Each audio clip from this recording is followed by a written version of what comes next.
I'm actually kind of a different case that I hear on your show a lot.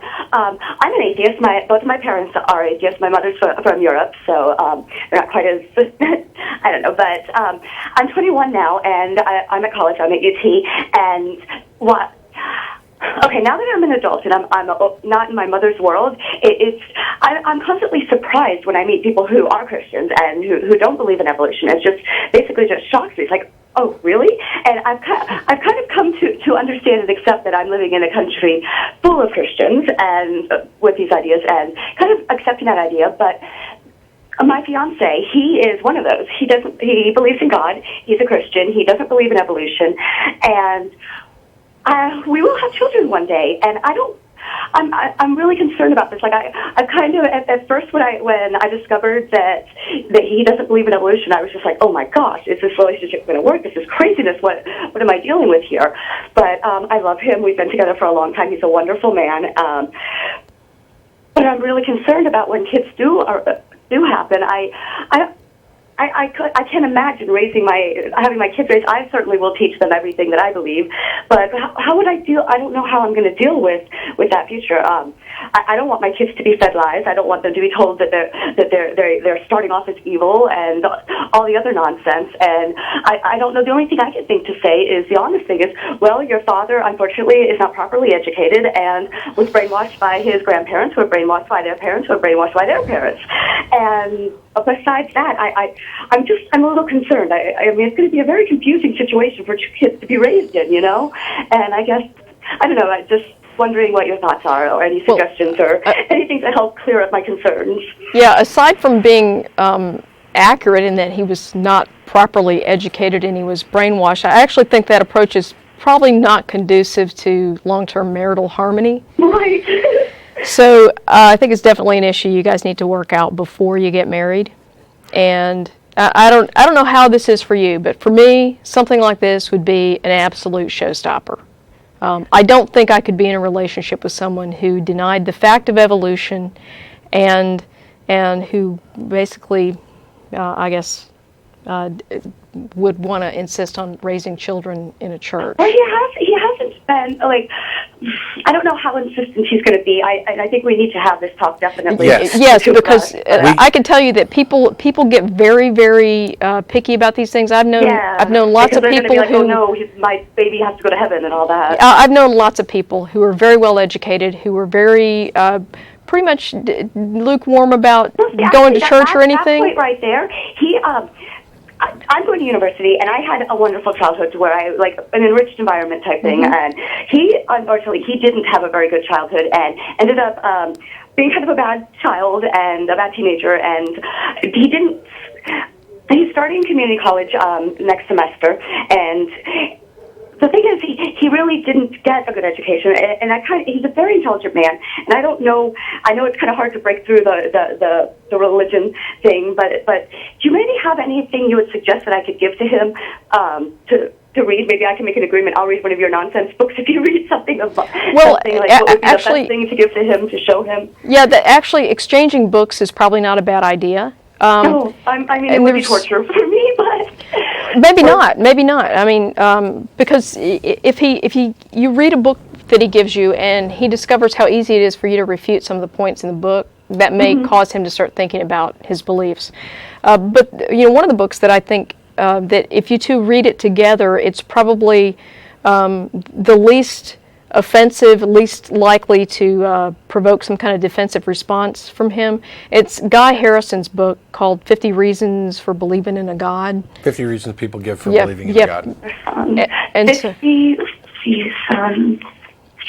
Okay, go ahead, I'm sorry. And the author is Guy Harrison. Okay. And he, it's a good book. And if you ask him why he believes, he's very likely to give you one or more of these 50 reasons. Mm-hmm. And so seeing all of this stuff written out and basically discussed in a fairly non-judgmental way may provoke him to think about what he believes and why. Silly things like descended from monkeys. I'm like, what? or descended from just things that really don't. You can tell he needs a little bit of education, and maybe it would. I don't know. So we get a lot of emails from people that are either in your situation or in a situation where one of them has changed their views on religion long after they've been married and long after they've had kids. A couple of things. Since you're in Austin, Guy P. Harrison was actually on Nonprofits. He sent some extra copies of his book.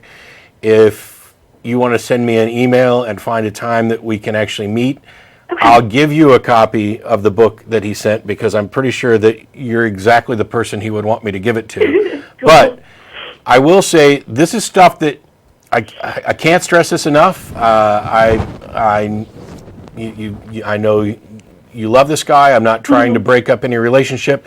You have to have these conversations before you get married, and you have to be willing to say that if we can't come to agreements about this stuff, that it's best that we don't get married.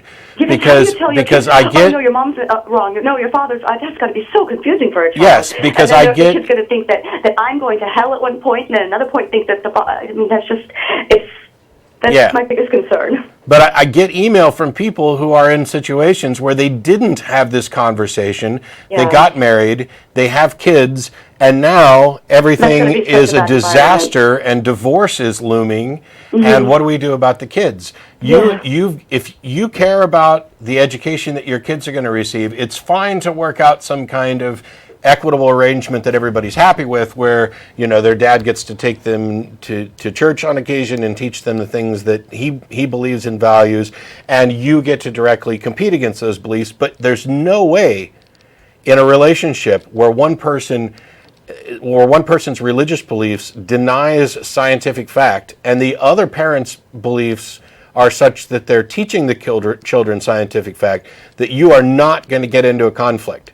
Mm-hmm. What you have to do is start preparing yourself now by either figuring out what's going to happen when those conflicts arise, or how to avoid those conflicts in the first place.